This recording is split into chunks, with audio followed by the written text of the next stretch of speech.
20% ethanol கலந்து பயன்படுத்துவதால் வாகனங்களின் இன்ஜின் மற்றும் இதர பாகங்களுக்கு எவ்வித பாதிப்பும் ஏற்படாது என்பது பல்வேறு ஆய்வுகள் மூலம் அறிவியல் பூர்வமாக நிரூபிக்கப்பட்டுள்ளதாக மத்திய சாலை போக்குவரத்து மற்றும் நெடுஞ்சாலைத்துறை அமைச்சர் நிதின் கட்கரி தெரிவித்துள்ளார். மாநிலங்களவையில் உறுப்பினர் கமல்ஹாசன் எழுப்பிய கேள்விக்கு எழுத்துப்பூர்வமாக பதிலளித்த அமைச்சர், எத்தனால் கலப்பு எரிபொருளின் தாக்கம் குறித்து நுகர்வோர் மத்தியில் நிலவும் சந்தேகங்களுக்கு விரிவான விளக்கம் அளித்தார். எத்தனால் கலந்த பெட்ரோலின் பயன்பாடு குறித்து நிதி ஆயோக் தலைமையிலான வல்லுநர் குழு, இந்தியன் ஆயில் கார்ப்பரேஷன், இந்திய ஆட்டோமொபைல் உற்பத்தியாளர்கள் சங்கம் மற்றும் Automotive Research Association of India ஆகிய முன்னணி அமைப்புகள் இணைந்து தீவிரமான கள ஆய்வுகளை மேற்கொண்டன.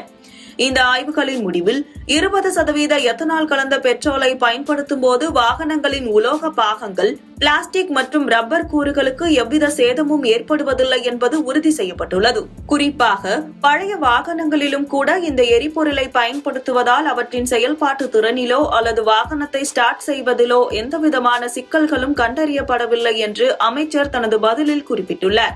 வாகனங்களின் மைலேஜ் குறைவு குறித்த கவலைகளுக்கு பதிலளித்த நிதின் கட்கரி, மைலேஜ் என்பது எரிபொருளை மட்டும் சார்ந்ததல்ல என்று தெளிவுபடுத்தினார். வாகனங்களை ஓட்டும் முறை, இன்ஜின் பராமரிப்பு, சரியான டயர் அழுத்தம், ஏசி பயன்பாடு மற்றும் அதிக சுமைகளை ஏற்றி செல்வது போன்ற பல்வேறு காரணிகளே ஒரு வாகனத்தின் மைலேஜை தீர்மானிக்கின்றன.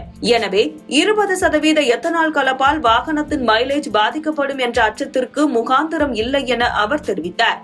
முன்னதாக எத்தனால் கலப்பால் நுகர்வோருக்கு ஏற்படக்கூடிய கூடுதல் செலவினங்கள், காப்பீடு தொடர்பான வழிகாட்டு நெறிமுறைகள் மற்றும் எத்தனால் விலையில் ஏற்படும் ஏற்ற இறக்கங்கள் குறித்து உறுப்பினர் கமல்ஹாசன் வினாக்களை எழுப்பியிருந்தார்.